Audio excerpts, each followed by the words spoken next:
की स्क्रीन पर आ चुका है। सभी के सभी प्रश्न टॉप लेवल के होंगे। तो पहला प्रश्न आपकी स्क्रीन पर है कि शुद्ध वर्तनी वाला शब्द इसमें से कौन सा है। तो परीक्षण कैसे लिखा जाता है, जैसे ऑप्शन नंबर ए में लिखा हुआ है और जिनका आंसर यहाँ पर ए है तो बिल्कुल करेक्ट है। चारपाई पकड़ना ये एक मुहावरा है, इसका मतलब क्या होता है? कहा नहीं जाता यार तुमने तो बिल्कुल चारपाई पकड़ ली, यानी कि तुम तो बिल्कुल बीमार हो गए हो और बीमारी में इंसान क्या करता है? चारपाई पकड़ लेता है। आंसर आपका सी के साथ। उसके बाद देखिए समानार्थी शब्द आपको बताना है आंख का। देखिए आंख के बहुत सारे पर्यायवाची होते हैं। आंख को हम लोग क्या क्या कहते हैं साथियों? नेत्र कहते हैं, नयन कहते हैं, दृग कहते हैं, दृष्टि कहते हैं। ये आपको ध्यान रखना। उसके अलावा साथियों लोचन भी कहते हैं। तो जिनका आंसर यहाँ पर डी था तो बिल्कुल करेक्ट था।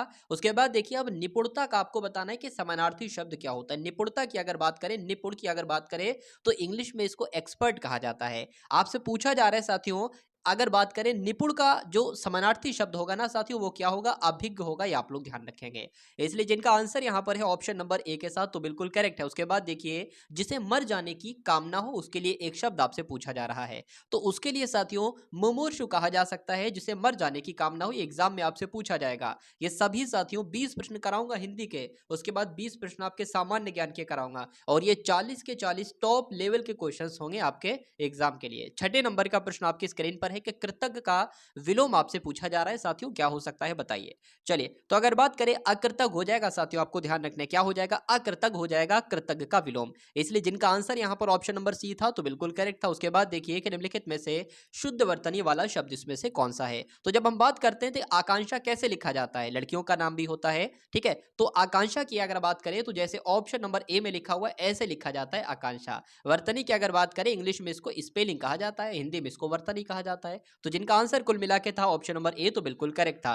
दिए गए शब्द का विलोम आपसे पूछा जा रहा है। देखिए अगर एसएससी जीडी के हिंदी के सिलेबस की बात करेंगे ना, हिंदी के सिलेबस में कुछ नहीं है, चुनिंदा चैप्टर साथियों गिने चुने चैप्टर हैं और मैं आपको जैसे पढ़ा दूंगा एग्जाम तक, अगर वैसे आपने पढ़ लिया तो हिंदी के सेक्शन में 20 में से 20 कहीं नहीं गए, यानी कि 20 प्रश्नों में से 19 प्रश्न भी आपके नहीं होंगे। अगर 19 प्रश्न भी हुए ना तो मैं समझूंगा कि मेरी तैयारी कराने में कोई कमी थी। तो 19 नहीं होंगे, 20 के 20 प्रश्न आपके सही होंगे। लेकिन साथियों शर्त एक ही है, एग्जाम तक आपको जो पढ़ाया जाए उतना पढ़ लेना और अच्छे से प्रैक्टिस सेट लगा लेना, सिलेक्शन आपका कहीं नहीं गया। तो परकीय का साथियों विलोम आपसे पूछा जा रहा है क्या होता है? तो परकीय का विलोम होता है स्वकीय। इसलिए आंसर आपका जाएगा ऑप्शन नंबर डी के साथ। अगर बात करें साथियों दृश्य का विलोम क्या होता है तो अदृश्य होता है। लाघव का विलोम क्या होता है तो गौरव होता है। यह भी आपको ध्यान रखना है। अब उसके बाद देखिए नेक्स्ट नंबर का प्रश्न आपकी स्क्रीन पर है कि नीचे दिए वाक्यांश के लिए एक शब्द आपको बताना है, यानी कि जिस भूमि में कुछ उत्पन्न ना होता हो बताइए।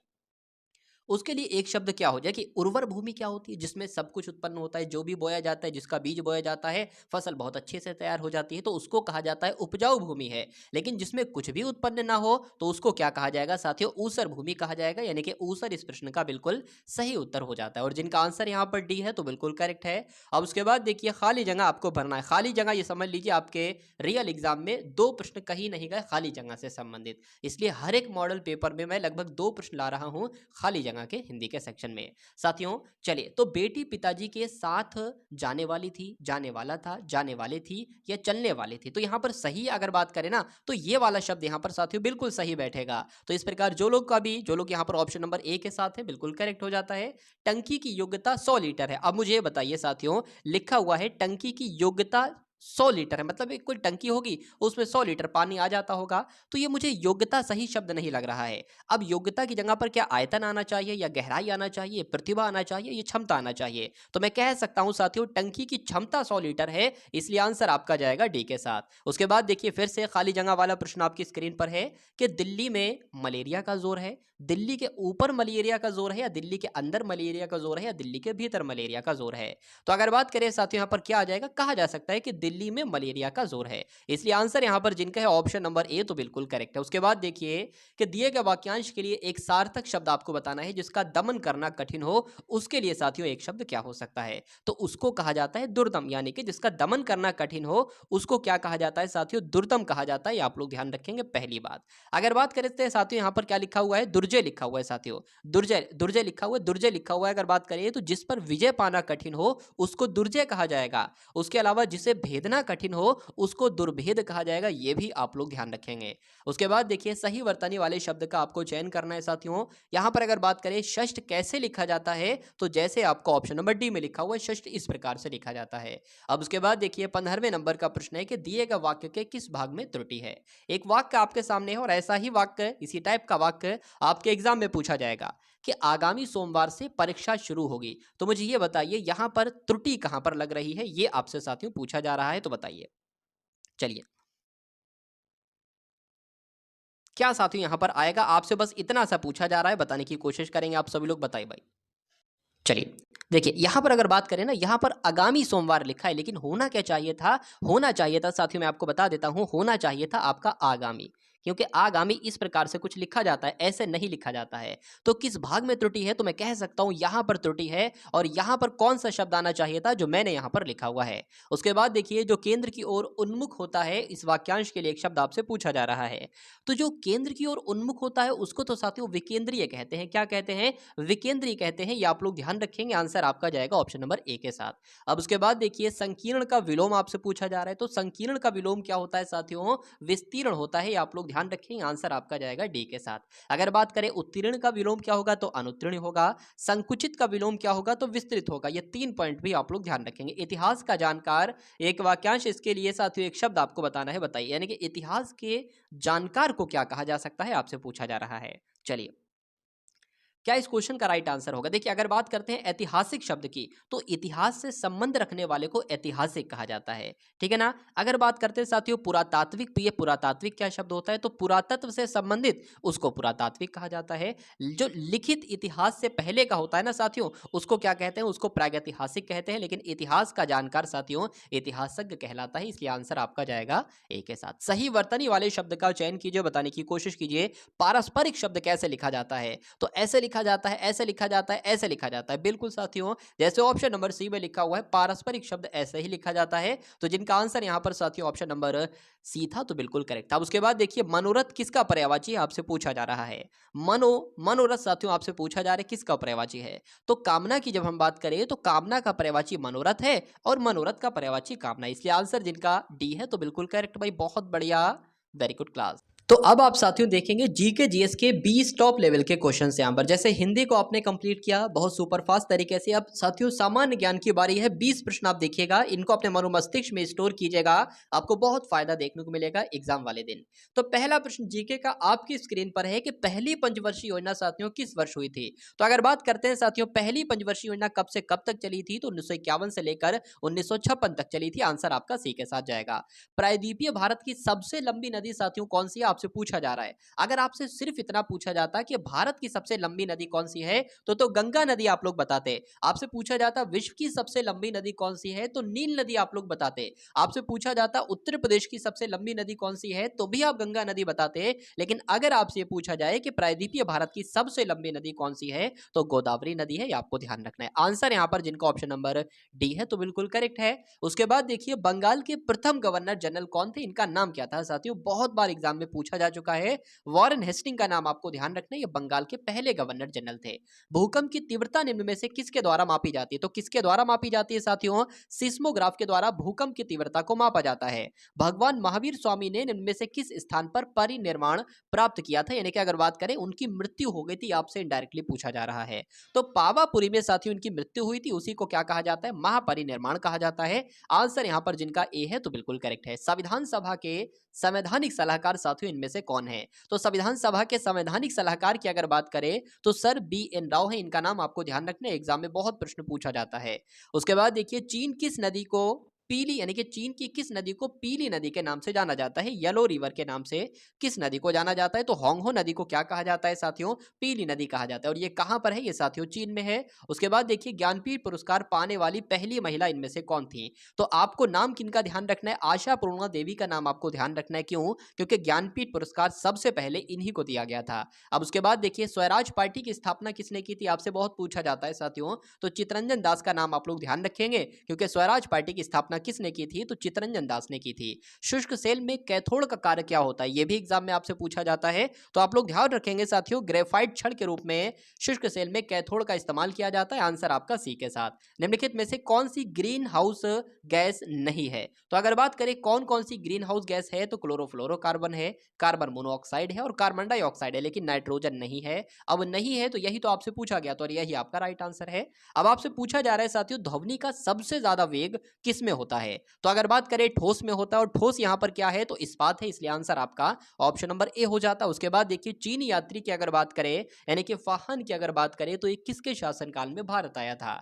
तो किसका शासनकाल चल रहा था? चंद्रगुप्त द्वितीय का शासनकाल चल रहा था जब फाहन साथियों भारत आया, ये आप लोग ध्यान रखेंगे। चलिए, उसके बाद देखिए कौन सा विटामिन घाव शीघ्र भरने में सहायक होता है? यानी कि साथियों अगर बात करें उस विटामिन की अगर कमी हो जाए किसी की बॉडी में, तो घाव उसका बहुत देर से भरेगा, लेकिन अगर वो विटामिन ठीक ठाक मात्रा में हो तो वो घाव, कोई भी अगर उसके चोट लगेगी ना, तो वो बहुत जल्दी भर जाएगी। जैसे कि आप देखते थे बचपन में पतंग उड़ाते होंगे तो मांझे से उंगलियां कट जाती होंगी, लेकिन बहुत जल्दी इधर आपकी उंगली कटी, इधर 2 दिन बाद ठीक हो गई, फिर से उंगली कट गई, फिर से वो ठीक हो गई। तो बच्चों में साथियों विटामिन के ठीक ठाक होता है, इसलिए अगर बात करें तो घाव भरने में साथियों कौन सा विटामिन सहायक है? अगर ये आपसे पूछा जाए तो विटामिन के आपको नाम लेना है। उसके बाद देखिए जलप्रपात, जोग जलप्रपात, ये किस राज्य में स्थित है? उत्तर प्रदेश, ओडिशा, कर्नाटक या साथियों महाराष्ट्र? तो कहां पर स्थित है? कर्नाटक में स्थित है। आंसर आपका जाएगा ऑप्शन नंबर सी के साथ, और जिनका आंसर यहां पर सी है तो बिल्कुल करेक्ट है। अब उसके बाद देखिए साथियों पूर्वी और पश्चिमी घाट निम्नलिखित में से किस स्थान पर मिलते हैं? तो पूर्वी और पश्चिमी घाट जो है ना साथियों, ये नीलगिरी पहाड़ियों पर मिलते हैं, आपको ध्यान रखना है। आंसर आपका डी के साथ जाएगा। टाइटन निम्नलिखित में से किस ग्रह से संबंधित है? आपसे पूछा जा रहा है, बताइए। तो जब हम साथियों टाइटन की यहां पर बात करते हैं तो किस ग्रह से संबंधित है, या आपके एग्जाम में अगर प्रश्न आ जाए तो शनि ग्रह आपको लगाना है उत्तर के रूप में। उसके बाद देखिए पंचायती राज का सबसे छोटा अंग इनमें से कौन सा है? जिला परिषद, पंचायत समिति, ग्राम या ग्राम पंचायत? तो आंसर आपका किस ऑप्शन के साथ जाना चाहिए? ऑप्शन नंबर डी के साथ जाना चाहिए। आप लोग ध्यान रखेंगे, आंसर डी हो जाता है। भारत का सबसे लंबा यात्री रेल मार्ग किन दो नगरों को जोड़ता है? तो किन दो नगरों को जोड़ता है साथियों, आपको ध्यान रखना है, डिब्रूगढ़ और कन्याकुमारी को जोड़ता है। ये भारत का सबसे लंबा यात्री रेल मार्ग जो है ना, ये डिब्रूगढ़ और कन्याकुमारी को जोड़ता है। उसके बाद देखिए साथियों सामान्य ज्ञान का अंतिम प्रश्न आपकी स्क्रीन पर है कि WWW का फुल फॉर्म क्या हो सकती है? तो WWW की साथियों फुल फॉर्म आपसे यहां पर पूछी जा रही है, तो आपको ध्यान रखना है क्या इस क्वेश्चन का राइट आंसर हो जाएगा, बताइए। तो वर्ल्ड वाइड वेब हो जाएगा, और ऐसा कहां पर लिखा हुआ है? ऐसा तो साथियों ऑप्शन नंबर सी में लिखा है, तो जिनका आंसर यहां पर सी है तो बिल्कुल करेक्ट है। चलिए साथियों, तो अब यहाँ पर आप लोग रीजनिंग के प्रश्न देखेंगे। तो पहला प्रश्न है साथियों रीजनिंग का, आपको बताना है कि इस क्वेश्चन का राइट आंसर क्या होगा। हार्ट का संबंध यानी कि हृदय का संबंध कार्डियोलॉजिस्ट से है, उसी प्रकार वृक्क का संबंध किससे होगा? ऑप्शन नंबर ए से, बी से, सी से या डी से? देखिए अगर बात करें कि हृदय से संबंधित कोई भी अगर रोग हो जाता है, कोई भी दिक्कत हो जाती है, तो कौन देखता है? कार्डियोलॉजिस्ट देखता है। यानी कि हृदय से संबंधित दिक्कतों को कार्डियोलॉजिस्ट देखता है, इसका ट्रीटमेंट हृदय का कार्डियोलॉजिस्ट करता है। उसी प्रकार किडनी का यानी कि वृक्क का अगर बात करें ट्रीटमेंट कौन करता है, तो आप लोग ध्यान रखेंगे नेफ्रोलॉजिस्ट करता है। इसलिए आंसर जिनका भी है ऑप्शन नंबर सी के साथ तो बिल्कुल करेक्ट है। अब उसके बाद देखिए जैसे कि 4 का संबंध यहाँ पर 64 से बताया गया है, उसी प्रकार 9 का संबंध किस संख्या से होगा? 27 से, 729 से, 81 से या 169 से? यहाँ पर अगर बात करें साथियों 4 का क्यूब है, यानी कि 4 इंटू 4 इंटू 4 इंटू 4, ठीक है, 4 इंटू 4 इंटू 4 बराबर कितना होता है? 64 होता है। ठीक है, उसी प्रकार साथियों 9 इंटू 9 इंटू 9 कितना होता है? ये आपको ध्यान रखना है साथियों, 729 होता है। इसलिए अगर बात करें 9 का क्यूब क्या होता है, तो ऐसे भी कर लो, 9 का क्यूब कितना होता है? 729 होता है। इसलिए आंसर जिनका भी यहाँ पर ऑप्शन नंबर बी है तो बिल्कुल करेक्ट है। अब उसके बाद देखिए साथियों नेक्स्ट नंबर का प्रश्न आपकी स्क्रीन पर है। ये मेरा मानना है साथियों, इस क्वेश्चन में क्या करेंगे लोग 99% जो है ना वो फेल हो जाएंगे साथियों, 99% लोग इस क्वेश्चन का आंसर नहीं कर पाएंगे। तो बताइए इसका आंसर क्या हो सकता है, एक बार ट्राई करके देखिए। देखिए अगर यहाँ पर हम लोग बात करते हैं साथियों, देखिए यहाँ पर लिखा है HGUOR, यहाँ पर लिखा है HTOOMS। अगर हम सबसे पहले लेटर पोजीशन की बात करें तो 8 है, 7 है, उसके बाद 21 है यहाँ पर, ठीक है, और उसके बाद O जो होता है 15 पर आता है, R आपका 18 पर आता है, ठीक है ना। अगर बात करते हैं साथियों यहाँ पर H आपका 8 पर आता है, T आपका 20 पर आता है और O 15 पर आता है, फिर से O 15 पर आता है, और फिर आपका साथियों M जो है वो 13 पर आता है और S आपका 19 पर आता है। तो 8 की जगह 8 ही रख दिया हमने, ठीक है, 7 की जगह 20 रख दिया, 21 की जगह 15 रख दिया, फिर 15 की जगह यहाँ पर क्या आ गया, सॉरी हाँ 15 की जगह 15 रख दिया, मतलब कुछ कुछ भी करोगे ये लॉजिक बन नहीं पा रहा है।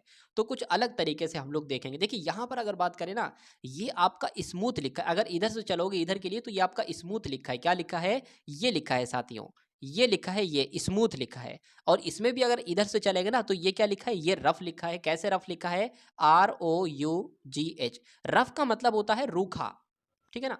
रफ का मतलब क्या होता है? रफ का मतलब होता है रूखा, और स्मूथ मतलब होता है एक तरीके से अगर बात करें तो ये इसका एंटोनिम्स है साथियों। अब उसी प्रकार हमें भी इसका एंटोनिम्स ही ढूंढना होगा। इसको जब हम उल्टी तरफ से लिखेंगे यानी कि टेंडर, टेंडर की जब हम साथियों बात करते हैं ना, टेंडर का मतलब क्या होता है ये सबसे पहले अगर हम लोग बात करें तो क्या होता है? तो टेंडर का मतलब तो वही नाजुक होता है, कोमल होता है, ठीक है। अब मुझे ये बताइए ऐसा ऑप्शन में से कौन सा वर्ड है जिसका मतलब होता है कठोर, ये आपसे पूछा जा रहा है, बताइए।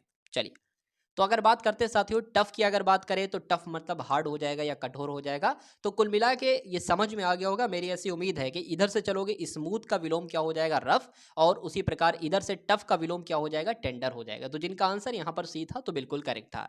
इस बार ऐसा क्वेश्चन साथियों आप अपने एग्जाम में देखेंगे। उसके बाद देखिए 3 है, 5 है साथियों, 4 है, 16 है, 5 है, 17 है और फिर 6 है। उसके बाद कौन सा नंबर आएगा? ये एक सीरीज वाला प्रश्न है। तो देखने में हो सकता हो बहुत लोगों को ये कठिन लग रहा हो, लेकिन इसमें कुछ नहीं है साथियों। देखिए 3 से 4 हो गया, फिर 4 से आपका 5 हो गया और फिर 5 से आपका 6 हो गया। अगर यहाँ पर आपसे पूछा जाता है ना तो यहाँ पर आपका 7 आ जाता, लेकिन ये पूछा जा रहा है आपसे, कोई दिक्कत नहीं है। 15 से आपका 16 हो गया, 16 से आपका 17 हो गया और 17 से आपका कितना आ जाना चाहिए? 18 आ जाना चाहिए साथियों। यानी कि इस प्रश्न का आंसर आपका जो जाएगा, प्रश्न का उत्तर आपका 18 के साथ जाएगा। अब उसके बाद देखिए साथियों एक और प्रश्न है सीरीज वाला आपकी स्क्रीन पर, बताइए इसका राइट आंसर क्या हो सकता है? अगर बात करें आर जो आता है ना साथियों वो 18 पर आता है, ओ आपका 15 पर आता है, एल आपका 12 पर आता है, आई आपका 9 पर आता है और एफ आपका 6 पर आता है। अब मुझे ये बताइए यहाँ पर से मुझे ऐसा लग रहा है कि 3 कम हुए हैं, इसमें भी 3 कम हुए हैं। 3 कम किए 9 आ गया, 3 कम किए 6 आ गया, तो 3 कम करेंगे तो साथियों 3 आ जाएगा। और 3 पर साथियों कौन सा लेटर होता है? तो सी लेटर होता है, और सी के ऑप्शन में है तो बिल्कुल है, इसलिए आंसर आपका जाएगा ऑप्शन नंबर सी के साथ, यानी कि ए के साथ, और आंसर आपका सी हो जाएगा। अब उसके बाद देखिए साथियों नेक्स्ट नंबर का प्रश्न आपकी स्क्रीन पर है, तो बताने की कोशिश करेंगे आप सभी लोग, बताइए। चलिए साथियों क्या इस क्वेश्चन का आंसर हो सकता है? अगर बात करें साथियों लेटर पोजीशन की बात करें तो ई आपका 5 पर होता है, एफ आपका 6 पर होता है, जी आपका 7 पर, ये आपका 8 पर।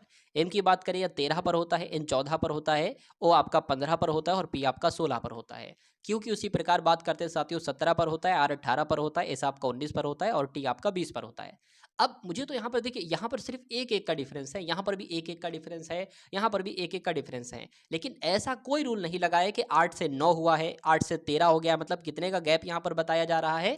देख लेते साथियों कितने का? 5 का गैप है, ठीक है। अच्छा इसमें क्या 5 का गैप है? तो इसमें 5 का गैप नहीं है, लेकिन इतना जरूर है कि एक एक सिर्फ बढ़ रहा है। तो हमें ऐसा ऑप्शन ढूंढना होगा जिसमें से सिर्फ एक एक बढ़े। अब वी आता है 22 पर, एल आता है 12 पर, क्या एक बढ़ा? नहीं बढ़ा, तो इसलिए आंसर नहीं होगा। क्यू आता है आपका 17 पर, आर आता है आपका 18 पर। इसको एक बार देख लेते हैं, क्यू आपका 17 पर, आर 18 पर, टी आपका 20 पर आता है, ये तो 2 बढ़ गए इसलिए ये भी गलत उत्तर हो जाएगा। जे की अगर बात करें साथियों जे आई, ये भी उल्टा हो गया। यू की अगर बात करें साथियों यू आपका 21 पर, वी आपका 22 पर और उसके अलावा साथियों डब्ल्यू आपका 23 पर और एक्स आपका 24 पर। तो ये आपका बिल्कुल लगातार है, आंसर आपका जाएगा ए के साथ।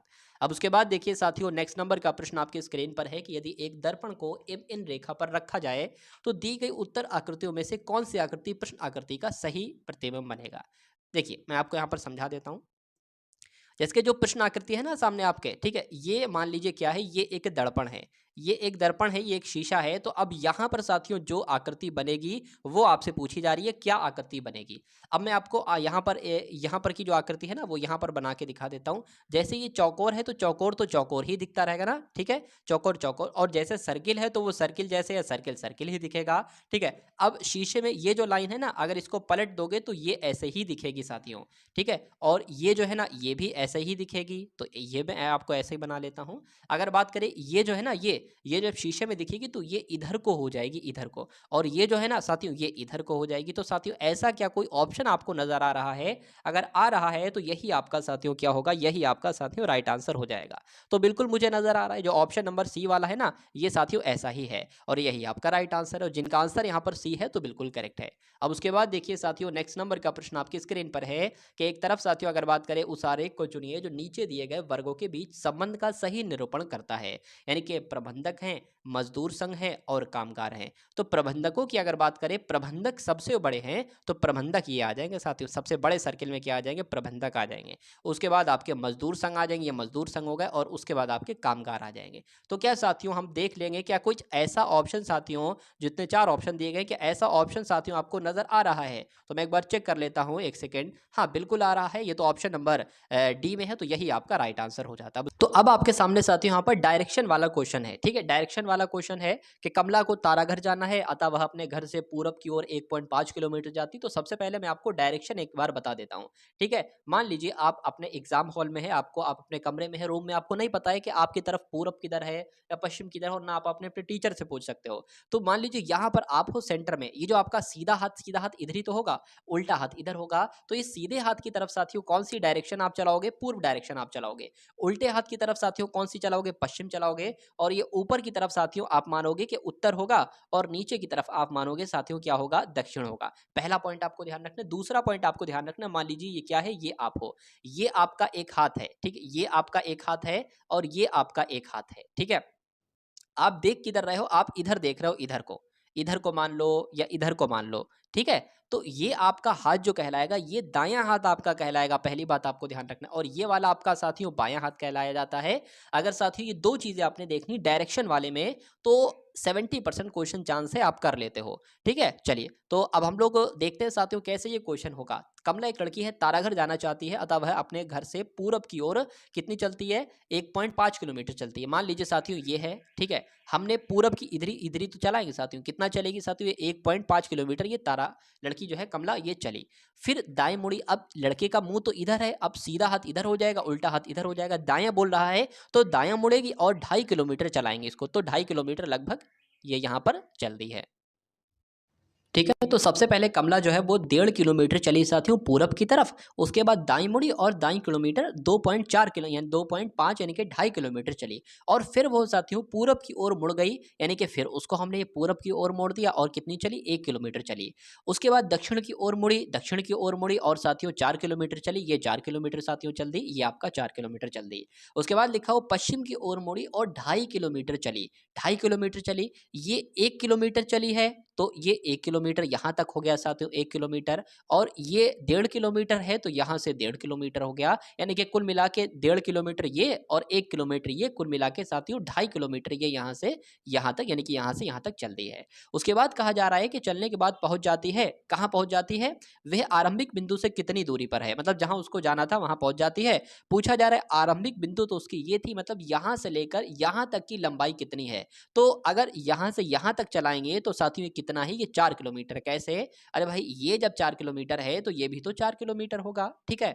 अब यहां से लेकर यहां तक कितना है, 2.5 किलोमीटर है। कैसे 2.5 किलोमीटर है, जब ये 2.5 किलोमीटर है तो ये भी 2.5 किलोमीटर होगा, तो 4 किलोमीटर और 2.5 किलोमीटर लगभग लगभग कितना हो गया, लगभग लगभग नहीं 6.5 किलोमीटर हो गया। यानी कि अगर बात करें साथियों, प्रश्न में पूछा गया है कि वह आरंभिक बिंदु से कितनी दूरी पर है, तो 6.5 किलोमीटर दूरी पर है। आंसर आपका जाएगा ऑप्शन नंबर ए के साथ। भाई बहुत बढ़िया, वेरी गुड क्लास। अब उसके बाद देखिए साथियों, कथन आपके स्क्रीन पर है कि कुछ कागज कलम है और सभी पेंसिल कलम है, निष्कर्ष आपको बताना है, दो दिए गए हैं, कौन कौन से सही निष्कर्ष हैं। अगर बात करें साथियों, कुछ कागज कलम है, तो ये हमने क्या बनाया, ठीक है, ये हमने साथियों कागज बना लिया, ठीक है भाई साहब, ये क्या बन गया, ये कागज बन गया। उसके बाद लिखा है कि कुछ कागज जो है ना ये कलम है, मान लीजिए इतने कागज जो हैं, इतने कागज साथियों क्या है, कलम है, ठीक है। कितने, ये जो मिल रहा है ना, ये इतने कागज जो है वो कलम है, तो ये हो गया। सभी पेंसिल कलम है, सभी पेंसिल कलम है, तो मान लीजिए पेंसिल साथियों यहां पर है, एक सेकेंड, मान लीजिए साथियों पेंसिल ये यहाँ पर है, ये क्या हो गई, ये आपकी पेंसिल हो गई, शॉर्ट में लिख देंगे इसको पेंसिल, ठीक है। तो अब कहा जा रहा है सभी पेंसिल कलम है ना, तो कलम के अंतर्गत ही तो पेंसिल आएंगी। अब निष्कर्ष पढ़िए कि कुछ कलम पेंसिल हैं, क्या कुछ कलम पेंसिल हैं, तो भाई देखिए कुछ कलम पेंसिल हैं, कितने कलम पेंसिल हैं, इतने कलम जो है ना वो पेंसिल है, तो ये वाला निष्कर्ष तो सही हो जाएगा। कुछ कलम कागज हैं, ये सारे कलम है, और कहा जा रहा है कुछ कलम कागज है, तो ये सारे कलम जो है वो कागज हैं, तो ये भी आपका सही हो जाएगा। मतलब कुल मिला के साथियों दोनों निष्कर्ष यहाँ पर सही हो जाएंगे, और आपका आंसर जो जाएगा वो ऑप्शन नंबर 4 के साथ जाएगा, यानी कि दोनों निष्कर्ष 1 और 2 निकलते हैं। उसके बाद देखिए नेक्स्ट नंबर का प्रश्न आपकी स्क्रीन पर है, बताने की कोशिश कीजिए। अब आपके सामने साथियों यहाँ पर मैथ के प्रश्न देखेंगे। देखिए सबसे पहले हम लोगों ने 20 प्रश्न हिंदी के देखे, उसके बाद सामान्य ज्ञान के 20 प्रश्न देखे, फिर उसके बाद साथियों 10 प्रश्न हम लोगों ने रीजनिंग के देखे और 10 प्रश्न हम लोग अब मैथ के देखेंगे। वैसे तो मैथ के 20-20 क्वेश्चन आते हैं, लेकिन वीडियो ज़्यादा लंबी ना हो जाए इसलिए मैंने साथियों मैथ के 20 क्वेश्चन की जगह 10 क्वेश्चन लिए हैं और रीजनिंग के 20 क्वेश्चन की जगह 10 क्वेश्चन लिए हैं। इसलिए कम समय में आपकी क्वेश्चंस की प्रैक्टिस भी ज़्यादा से ज़्यादा हो जाए, लेकिन कोई दिक्कत नहीं है साथियों, अगली बार हम लोग 20-20 क्वेश्चन पूरे लेंगे। चलिए, तो 51वें नंबर का प्रश्न आपकी स्क्रीन पर है, आपसे पूछा जा रहा है साथियों, अगर बात करते हैं यहाँ पर एक आयत का जिक्र है, तो आयत का आपसे क्षेत्रफल पूछा जा रहा है। इस आयत का क्षेत्रफल ये आपकी लंबाई हो जाएगी, ये आपकी चौड़ाई हो जाएगी, लेकिन कहा जा रहा है कि इसकी लंबाई जो है ना वो और लंबाई और चौड़ाई 1 मीटर और 50 सेंटीमीटर है।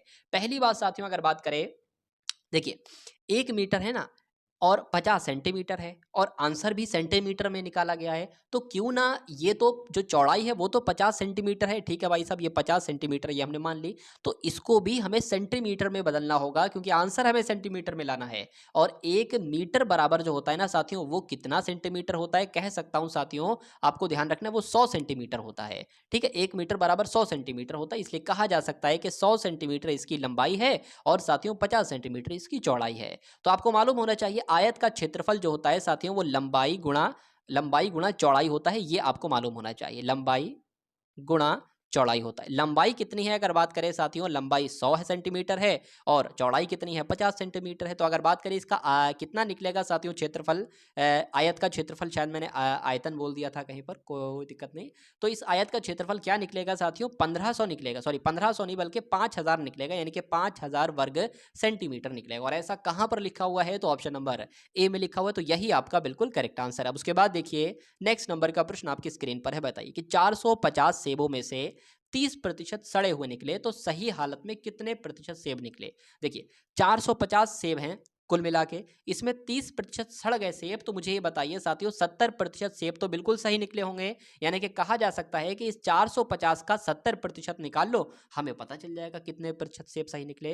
तो 450 का साथियों 70% कितना होता है, प्रतिशत हटाया बीच में 100 बढ़ा देंगे साथियों, तो इस जीरो से ये जीरो और इस जीरो से ये जीरो कट जाएगा, मतलब 45 सत्ते कितने होते हैं, 7 पंजे आपका 35 हो जाएगा। ठीक है, 35 हो गया और 7 चौका आपका 28 हो जाएगा, 28 3 आपका कितना हो जाएगा साथियों, 31 हो जाएगा। यानी कि अगर कहा जा सकता है साथियों 315 जो सेब थे ना वो बिल्कुल सही कंडीशन में थे, आंसर आपका जाएगा डी के साथ। अब उसके बाद देखिए नेक्स्ट नंबर का प्रश्न आपकी स्क्रीन पर है, तो बताने की कोशिश करेंगे आप सभी लोग इसका राइट आंसर आपका क्या हो सकता है, बताइए। चलिए देखिए बहुत आसान सा प्रश्न है, कुछ दिक्कत नहीं होना चाहिए आपको। सबसे पहले अगर बात करें गुणा लगा हुआ है ना, तो गुणा आप करा लो, 2 एकम 2 हो जाएगा आपका, 2 एकम 2 हो गया और 7 अट्ठे आपका कितना हो जाएगा 56 हो जाएगा, 7 अट्ठे आपका 56 हो गया। यहाँ पर प्लस लगा हुआ है, सिर्फ माइनस नहीं है। अब मैंने आपको एक चीज़ बताई थी कि 3/7 है, कभी भी भाग का निशान हो तो उसको गुणा में बदल लो, लेकिन शर्त ये है गुणा में बदलो, ठीक है, शर्त ये है कि जो ये नंबर है ना इसको उलट पुलट कर लो, जैसे 6/14 है ना तो 14/6 कर लो। यानी कि कहा जा सकता है साथियों 3/7 गुणा का निशान कर लेंगे भाग की जगह, 6/14 लिखा है तो 14/6 हो जाएगा। ठीक है ना, ये क्यों किया गया है ये भी मैं आपको बता दे रहा हूँ कि कुछ ना कुछ कट जरूर हो जाएगा, जैसे 7 एकम 7, 7 दूना आपका 14, 2/6 है, 2 एकम 2, 2 3 आपका 6, 3 से 3 कैंसिल हो जाएगा। यानी कि अब जो हमारे पास आता है साथियों वो 2/56 प्लस 1/1 ये आता है हमारे पास। कोई दिक्कत नहीं, अब इसको कैलकुलेशन करा लेते हैं ना। ठीक है, एक एक कैसे आया, अरे भाई ये इस एक की गुणा इस एक से होगी, इस एक की गुणा इस एक से होगी, ऐसे आ जाएगा। 2 एकम 2 इसकी गुणा गुणा करा लो, 2 एकम 2 आपका ये 2 एकम 2 हो जाएगा। ठीक है, 56 एकम 56 हो जाएगा, प्लस आपका ये 56 एकम 56 हो गया, नीचे क्या आ जाएगा ये भी 56 एकम 56 आ जाएगा। ठीक है ना, तो उसके बाद साथियों 56 प्लस 2 कितना होता है 58 होता है। ठीक है, तो 58 बटे कितना आ जाएगा साथियों, ये आपका 56 आ जाएगा। इसको 2 से कट करेंगे तो 2 दूना आपका 4 हो जाएगा, 2 नीम आपका 18 हो जाएगा। इसको जब कट करोगे तो 2 चौक आपका सॉरी 2 दूना आपका 4 हो जाएगा, 2 अट्ठे आपका 16 हो जाएगा।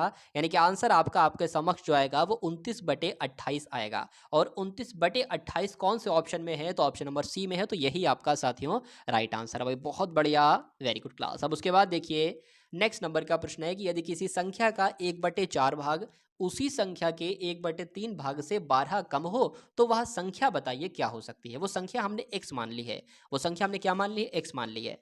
तो कहा जा रहा है कि किसी संख्या का 1/4 यानी कि x संख्या का 1/4, ठीक है, का की जगह गुणा लगा दिया, तो इसको हम ऐसे भी तो लिख सकते हैं साथियों, x/4 लिख सकते हैं ना, बिल्कुल लिख सकते हैं। तो हम ऐसे लिखे ना, किसी संख्या का 1/4 यानी कि इस प्रकार से हो गया किसी संख्या का x/4, उसी संख्या के 1/3 भाग से, यानी कि x/3 ये हो जाएगा। x/3 भाग से कितना कम है? 12 कम है साथियों, ठीक है ना, 12 कम है, ये आपको यहाँ पर दिखाना है। लेकिन अब सवाल ये पैदा होता है कि माइनस तो यहाँ पर हम लगा दें, लेकिन ये वाला नंबर यहाँ पर आएगा या ये वाला नंबर यहाँ पर आएगा? तो मेरी बात को ध्यान से देखिए कि x/4 भाग जो है ना, उसी संख्या के 1/3 से 12 कम है, यानी कि ये जो है ना, ठीक, ये 12 कम है।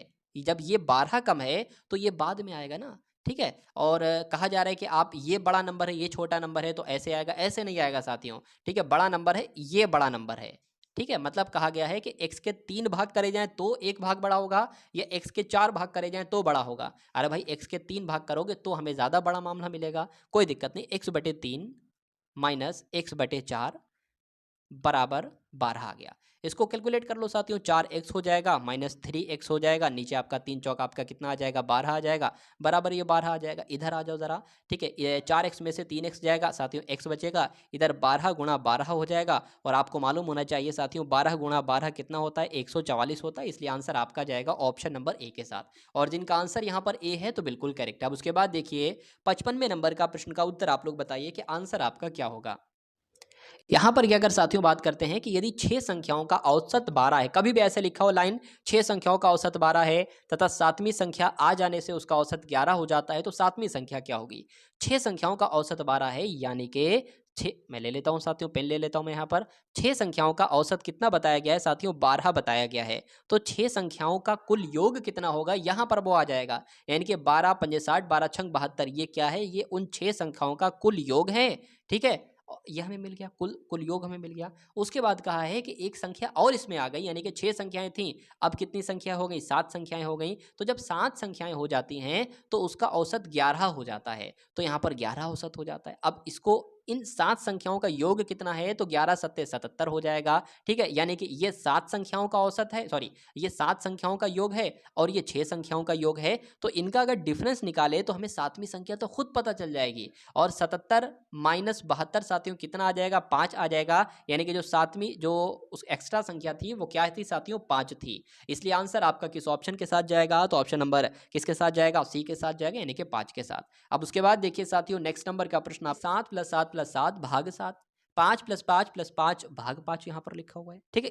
इतनी बात आपकी समझ में आ गई होगी, मैं उम्मीद करता हूँ। चलिए, लेकिन यहाँ पर एक चीज़ नहीं दी है टाइपिस्ट ने यहाँ पर एक भाग है वो नहीं दिया, कोई दिक्कत नहीं। तो सबसे पहले हम इसको सॉल्व कर लेंगे। 7 7 7 कितना हो जाएगा? 21 हो जाएगा। भाग का निशान लगा है तो ये हम भाग का निशान लगा लेंगे। एक बड़ा भाग का निशान लगा है तो ये बड़ा भाग का निशान लग जाएगा।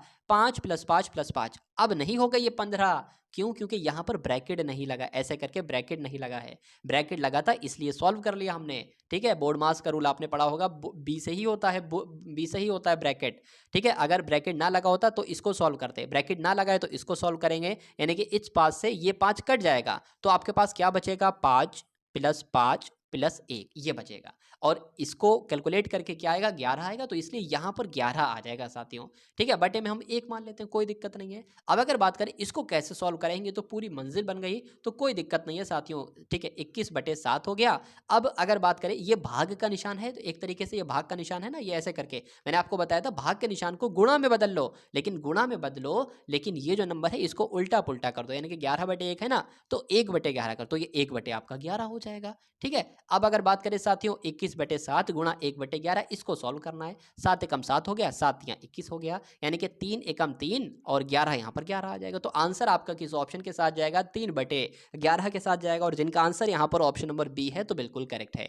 उसके बाद देखिए साथियों, नेक्स्ट नंबर का प्रश्न आपकी स्क्रीन पर है, बताने की कोशिश कीजिए। साथियों, मैं पूरी कोशिश करता हूँ कि क्वेश्चन को बहुत लेंथी ना बनाऊं, मतलब उतना लेंथी बनाऊं कि कोई स्टेप बीच में छोड़ूं भी ना, और हर एक स्टेप को आपको बताऊं और आपकी समझ में आ जाए। लेकिन मैं जो किताबी भाषा में जैसे क्वेश्चन दिया होता है, उसका सॉल्यूशन दिया होता है, वैसे मैं नहीं कराता हूं। मैं हर क्वेश्चन को अपने तरीके से कराता हूं, शॉर्ट में, कि आपकी जल्दी से आसानी से समझ में आ जाए, क्योंकि किताबी लैंग्वेज ना मुझे समझ में आती है और ना मैं उसको पढ़ाता हूं, ठीक है। चलिए, यदि किसी वस्तु पर 10% की छूट देकर, क्योंकि किताबी भाषा अगर आपको पढ़ना होगा तो आप किताब से नहीं पढ़ लोगे, यहाँ पर ट्रिक से और आसान तरीके से आप पढ़ने क्यों आओगे। ठीक है, तो किसी वस्तु पर 10% की छूट देकर, देखिए 10% की छूट का मतलब ये है कि कोई वस्तु 100 रुपए की थी, 10% की छूट दी यानी कि वो वस्तु 90 की हो गई। उसी प्रकार कहा जा सकता है कोई वस्तु अगर 200 की थी तो 10% की छूट देंगे वो 180 की हो जाएगी। ठीक है, तो कुल मिला के अगर यहाँ पर बात करते हैं कि किसी वस्तु पर 10% की छूट देकर उसे 450 रुपए में बेचा जाता है।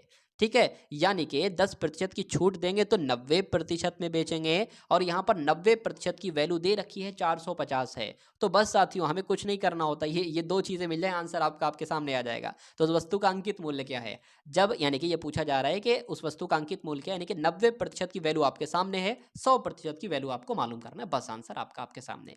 तो 100% की वैल्यू कैसे निकालोगे, 450 अपॉन में ये 90 आ जाएगा, गुणा आपका 100 लग जाएगा, क्योंकि 100% की वैल्यू निकालना है। इस जीरो से ये जीरो कट जाएगा, 9 एकम 9 हो जाएगा, 9 पचे 45 हो जाएगा, 5 इंटू 100 हो जाएगा, यानी कि साथियों 500 हो जाएगा। तो आंसर आपका किस ऑप्शन के साथ जाएगा साथियों, ये ऑप्शन नंबर सी है। क्या है, ये ऑप्शन नंबर सी है, आंसर आपका जाएगा सी नहीं, बल्कि क्या मान ले इसको, अरे कुछ ना मानो, आंसर आपका कुल मिला के 500 जाएगा। चलिए अब उसके बाद देखिए नेक्स्ट नंबर का प्रश्न आपकी स्क्रीन पर है, बताइए। चलिए अगर यहाँ पर बात करते हैं कि यदि किसी वस्तु को 460 में बेचने पर 60 रुपए का लाभ होता है तो लाभ बताइए। अरे भाई इसमें तो खुद कह दिया गया है कि किसी वस्तु को हमने 460 रुपए में बेचा है, तो लाभ हमें हुआ है 60 रुपए का, यानी कि वो वस्तु कितने की होगी, वो वस्तु जाहिर सी बात है 400 रुपए की होगी, और प्रॉफिट कितना हुआ है, 60 रुपए का हुआ है। लेकिन इस प्रॉफिट को आपको प्रतिशत में बदलना है, तो इस प्रॉफिट को प्रतिशत में जब जब बदलना है, तो मैंने आपको बताया है प्रॉफिट कितना है, 60 है, गुणा 100 लगा दो, नीचे एक तरीके से क्रय मूल्य लगा दो जितने में उस वस्तु को खरीदा था। अरे खरीदा तो 400 में था, 460 को बेच दिया, 460 में बेच दिया, तभी तो 60 का फायदा हुआ है। तो क्रय मूल्य नीचे आएगा, यानी कि 400 रुपए में वो वस्तु खरीदी गई थी, कह सकते हैं। इस दो जीरो से ये दो जीरो कट जाएगा, 60 बटे 4 है, 4 एकम 4 हो गया, 4 एकम 4 हो गया, 2 गया 20 हो जाएगा, 4 पंजे आपका 20 हो जाएगा, यानी कि 15% की अगर बात करें तो लाभ उसको होगा। और 15% कौन से ऑप्शन में है, तो आपको ध्यान रखना है साथियों, ऑप्शन नंबर बी आपका बिल्कुल करेक्ट आंसर हो जाता है। अब उसके बाद देखेंगे नेक्स्ट नंबर का प्रश्न आपकी स्क्रीन पर है, बताइए। चलिए अब देखिए यहाँ पर क्वेश्चन तो आसान है, लेकिन ये ऐसे पॉइंट पॉइंट दे रखे हैं ना, यहाँ पर कंफ्यूज हो जाता है इंसान। 25%, कभी भी ये प्रतिशत दिख जाए बटे में 100 लगा दो, कभी भी ये का दिख जाए गुणा लगा दो, यानी कि 25% लिखा है तो 25 बटे क्या आ जाएगा, 100 आ जाएगा, का लिखा है गुणा आ जाएगा, 25 लिखा है प्रतिशत लगा 25 बटे 100 हो जाएगा। इसको सॉल्व करना है, कोई दिक्कत नहीं है, ठीक है ना। इसको अगर बात करें 25 से कम 25, 25 चौक 100, 25 से कम 25, 25 चौक 100, यानी कि इस एक की गुणा इससे हो जाएगी तो एक ही आ जाएगा, और इस 4 की गुणा 4 से हो जाएगी, यानी कि 16 आ जाएगा। अब आंसर तो आ रहा है 1/16, लेकिन यहाँ पर कुछ और दे रखा है, कुछ नहीं साथियों, पॉइंट में इसको कर लेना है। ऊपर 1 है नीचे 16 है, तो हम क्या लगाएंगे साथियों, पॉइंट लगाएंगे। पॉइंट से पहले जीरो बढ़ा सकते हो, पॉइंट लगाएंगे और यहाँ पर जीरो बढ़ाएंगे। क्या अब काम होगा, नहीं होगा, इसको 100 बनाना होगा, तभी तो भाई 16 से तो कम है, कैसे भाग दो पाओगे। तो यहाँ पर भी एक ऐसा करो, जीरो लगा लो, और यहाँ पर भी एक जीरो लगा दो, अब तो भाग हो जाएगा ना 100/16। ठीक है भाई, 16 पंजे 80, 16 छंग आपका कितना होता है, 96 होता है, तो 16 छंग आपका 96 हो गया, ये है 100, 4 बचा, पॉइंट लगा है, जीरो बढ़ा लेंगे, 16 दूना आपका कितना होता है, 16 दूना आपका 32 होता है। तो 0.062 आंसर आ रहा है। 0.0 यहाँ पर दो जीरो है, यहाँ पर कोई जीरो नहीं है, यहाँ पर 0.062 है, तो यही आपका इसलिए राइट आंसर। और कट करोगे 5 भी आ जाएगा, कोई दिक्कत नहीं है। दोस्तों एक क्वेश्चन आप सभी लोगों के लिए है, इसका कौन सा आंसर सही होगा कमेंट बॉक्स में ज़रूर बताएं।